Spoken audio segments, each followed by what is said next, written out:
The violin only plays when it rains. You know, some objects hold more than just memories. Some hold a darkness, a pain that just doesn't fade. I inherited this old estate from a relative I never even knew I had. In the attic, buried under mold and rot, there was a violin. It's completely worthless, splintered, silent. But on rainy nights, it plays. And every single note is a scream. Section 1. The Inheritance. It all started with a letter, as these things so often do. It was this fancy cream-colored envelope from a law office I'd never heard of. It said my great-uncle, Alistair, had passed away.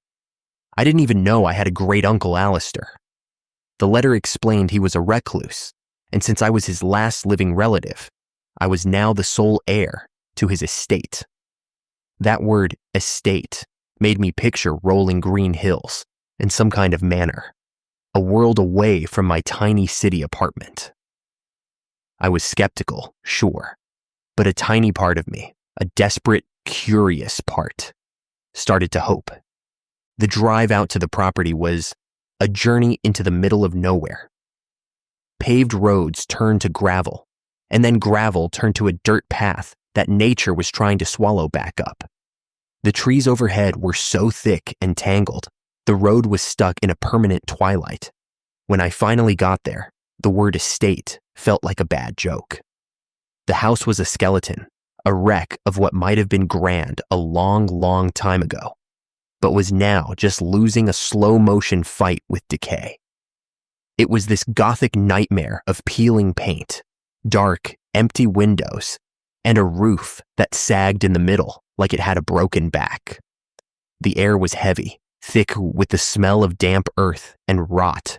This wasn't just an old house, it was a tomb, and someone had just handed me the key. Section 2. The Discovery. The first few days were just a blur of dust and disappointment. Every room just screamed neglect. The furniture was all covered in white sheets, like a room full of ghosts. The wallpaper, which must have been beautiful once, was now just a canvas for water stains and creeping black mold. The whole place was drowning in sadness. You could feel that no one had been happy here for a very long time. I figured I'd start in the attic.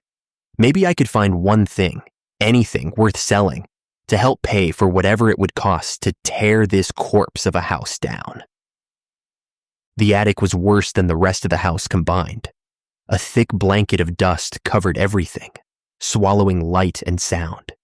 The air tasted like dust, mildew, and something else. A faint, sharp smell like old violin rosin and something vaguely like iron. Then I saw it in the far corner, half buried under old newspapers and moth-eaten blankets. It was a violin case, black leather, all cracked and peeling. I dragged it into the weak light coming from a single dirty window and had to pry the rusted latches open. Inside, the instrument was a disaster. The wood was a mess of splinters and cracks, with green mold blooming on it. The strings were rusted, a couple just hanging there, useless. The bow was no better. Its hair was a matted mess. It was the perfect symbol for the entire house, completely decayed. Morbidly curious, I picked it up. It felt cold and heavier than it should have. I tried plucking one of the strings that was still intact. It just made this dull thud, a dead sound, worthless. I closed the case, shoved it back in the corner, and got out of that attic as fast as I could. I needed to wash the grime and the feeling of the place off my hands. Section 3.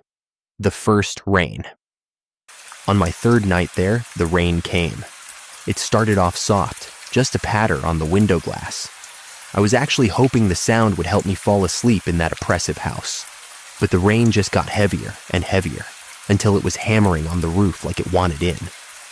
A real storm was settling in for the night. It was a little after 2 a.m. when I woke up. I thought it was the wind at first, whistling through a crack in the window. But then I heard it again, and there was no mistaking it. It was a single, long note from a violin.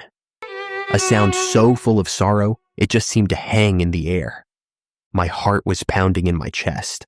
I sat straight up in bed, listening, telling myself I had to be dreaming, that it was just the old house groaning in the storm. But the note came again, and then another, building into a slow, heartbreakingly sad melody.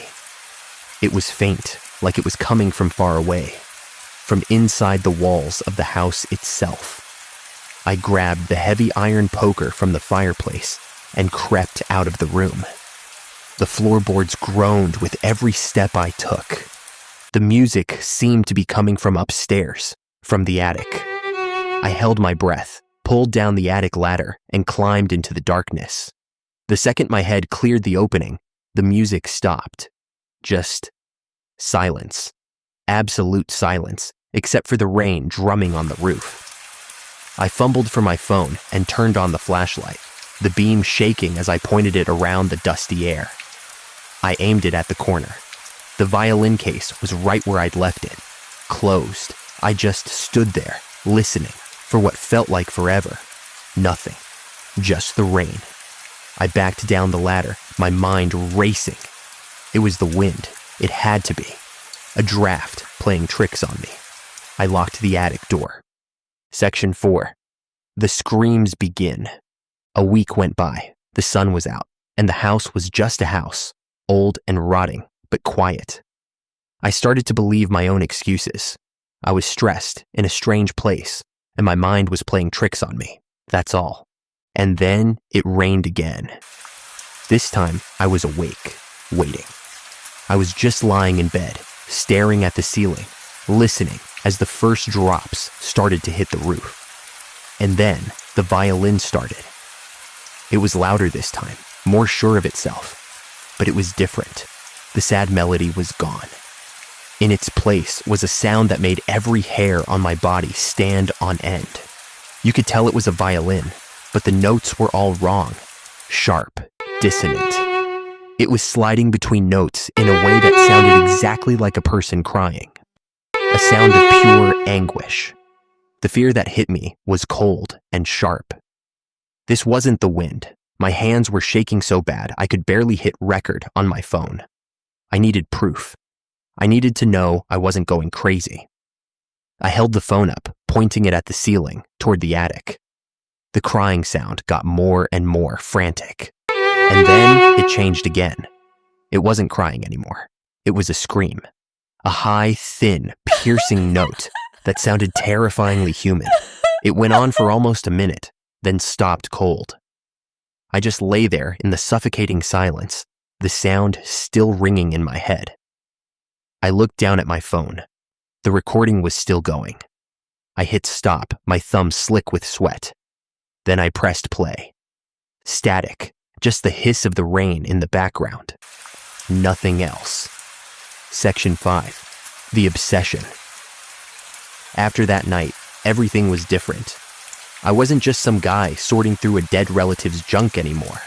I was a prisoner, trapped by the constant fear of the next rain. I couldn't sleep. Every time I saw a cloud, I felt a jolt of panic. I became obsessed. I spent all my time online, trying to find anything I could about the house, about Alistair. There was almost nothing. The man was a ghost. Finally, I found an old leather journal in a rotted-out desk in the study.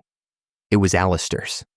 His handwriting started out elegant, but the last entries were a frantic, messy scrawl. Most of it was just daily notes about the weather, or the house falling apart. And then I found what he wrote about the violin. He'd bought it from an antique dealer who warned him it was troubled. Alistair, who'd been a musician, was fascinated by its story. Something about a virtuoso who lost his wife and poured all his grief into playing it. At first, Alistair wrote about its beautiful, sad tone. But then the entries got dark. He wrote that the violin started playing by itself on rainy nights, playing that same lonely tune. Then his own wife left him. The entries became more and more unhinged. He said the music was changing. It no longer weeps, he wrote. It accuses. The next time it rained, I didn't hide. I sat on the floor right under the attic, and I just listened. The sound was monstrous. Not just a scream anymore. It was a whole performance of torment. Thanks to Alistair's journal, I even recognized the techniques. The metallic, grating shriek of a bow dragged too close to the bridge, sul ponticello. The stabbing shrieks of violent downbows, like something out of the Psycho soundtrack. It was pure, weaponized noise designed to make you lose your mind. The whole house vibrated with it. Alistair wasn't a recluse. He was a man who had been haunted into complete solitude. Section 6. The Storm. The weather forecast said a historic thunderstorm was coming. Hours before it hit, the sky turned this sick, bruised purple gray. I knew, with a certainty that chilled me to my core, that this was it. This was going to be the climax. When the storm broke, it was with an insane fury. Rain hammered the windows, and thunder cracked the sky, shaking the house to its foundations. And above it all, the violin began. It wasn't music, it was an attack, a chaotic storm of shrieks that clawed at my sanity. The air got thick, heavy, like it was charged with electricity. It felt like the house itself was screaming. I couldn't take it anymore. The sound felt physical, like it was pressing down on me, trying to crush me. I don't know if it was terror or rage, but I grabbed that iron poker again. This had to end. Tonight. I threw the attic door open and scrambled up the ladder. The demonic symphony got louder with every step until it felt like a physical blow against my ears. I burst into the attic, and what I saw just froze me. The air around the violin case was vibrating, shimmering. The screams were coming from inside it. As I stood there, the latches on the case snapped open by themselves. The lid creaked upward, and the violin lifted out of its case, just hovering in the air. A blurry, shadowy shape seemed to form behind it, with ghostly fingers on the neck and an invisible bow sawing furiously across the strings.